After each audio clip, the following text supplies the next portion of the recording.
prehistoric Goliath, 8 meters long. Meet the Gigantoraptor, the largest feathered animal ever discovered. Planet Dinosaur, more monstrous than you ever imagined. Continues Wednesday at 8:30 on BBC One, and catch up on BBC iPlayer. Hello, Craig. I'm back. What are you here for? I'm the doctor. I work in a shop now. You've noticed something and you're investigating it, and because it's you, it's going to be dangerous and alien. What is that? Doctor! Craig! Doctor Who continues Saturday at 7:10 on BBC One, and catch up on BBC iPlayer.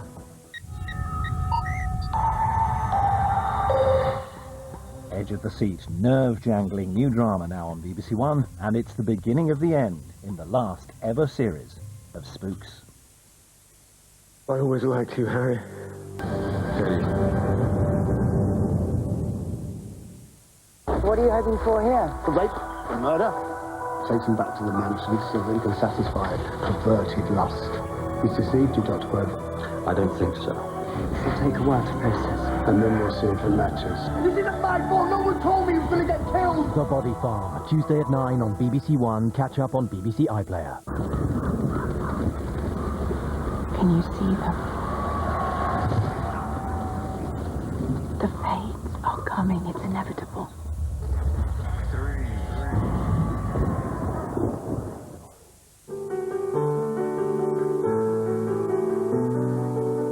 This isn't just a portrait. In the end, it's not even a picture about war, really, but a superb slab of royalist propaganda about peace. And with so much going on in the world economy, I'll ask whether this is the time for business to be bold and take risks, or is it a time to do nothing except hide under the bed covers? Wonderful noise, the buzz of an expectant audience, real sense of concert hall anticipation that we're now going to enjoy night after night here on Radio 3.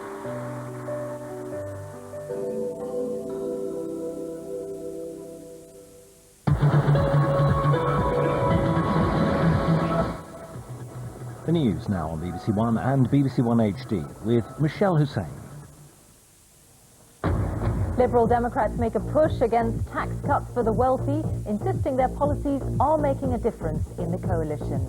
At their annual conference, Nick Clegg describes the Lib Dems as a party of the head and the heart. The African migrants accused of supporting Gaddafi, a BBC investigation into racist attacks and abuse in Libya. Travellers resisting eviction from a site in Essex go into lockdown as they wait for the bailiffs to arrive. We will be locking on, and that date I will be locking on for everything. You say locking on, you mean locking yourselves to your property? Locking ourselves, yes, to the property. And in sport, goals, gaffes, the game that had it all as Manchester United entertained Chelsea in the Premier League.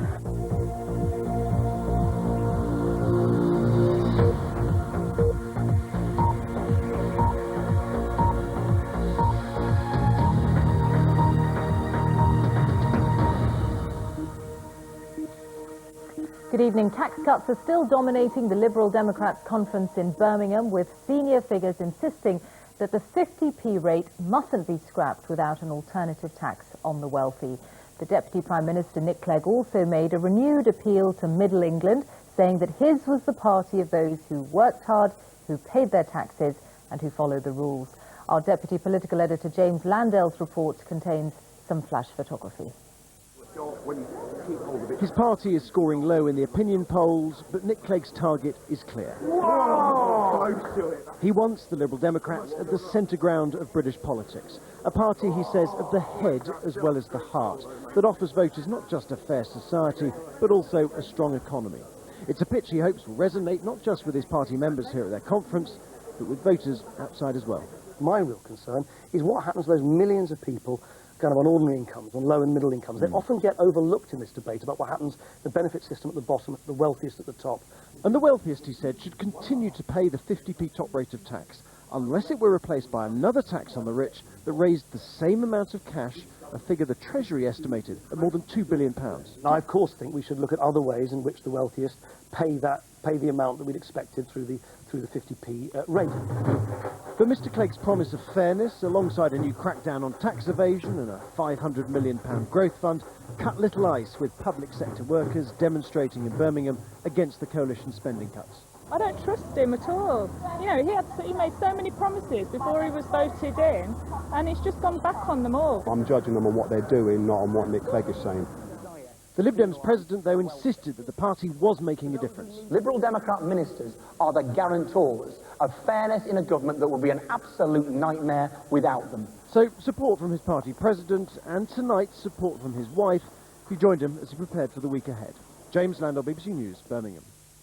Let's go live now to our political editor, Nick Robinson, who's also in Birmingham. Nick, how important is it to the Lib Dems to emphasise these distinctive areas that make them different from the Conservatives? They're absolutely desperate to do it. After all, they're at half the rating in the polls that they once were. It's a slightly curious sight in many ways. You just heard the party president there, Tim Farron, claim that this government would be a nightmare if it weren't for the presence of Liberal Democrats in it. Here are some other things he said. He compared the coalition to a marriage. Now imagine for a second he said this about your marriage or about anybody else's. He said that he'd only got involved in this rather unpleasant marriage, I quote, because the alternative was utterly appalling. He said that the Tories were witless, as well as it being a nightmare if they hadn't been there. And he said divorce was inevitable in 3 or 4 years' time. Now, I suspect you wouldn't be very chuffed if your partner said that about you, but it is all part of the Liberal Democrats saying, we are not Tories, we are different.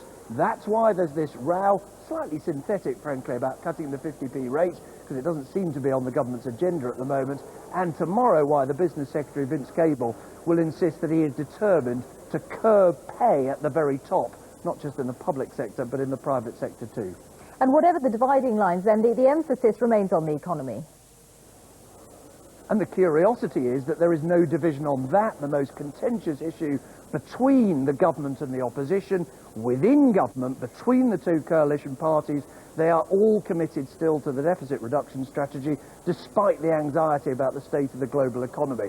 There's an effort to find other things to get the economy growing, which won't involve spending more money. The Chief Secretary of the Treasury today, for example, talking of speeding up infrastructure projects, spending a bit more on housing and on road programmes and the like. And tomorrow we'll see the Business Secretary and the Deputy Prime Minister, Nick Clegg, hoping to hail new jobs being created here in the West Midlands by Jaguar Land Rover.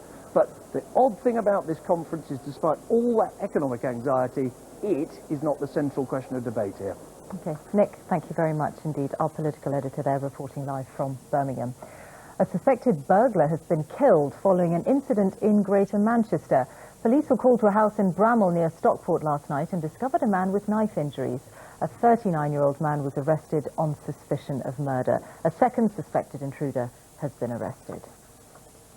Church services across South Wales have remembered the 4 miners who died in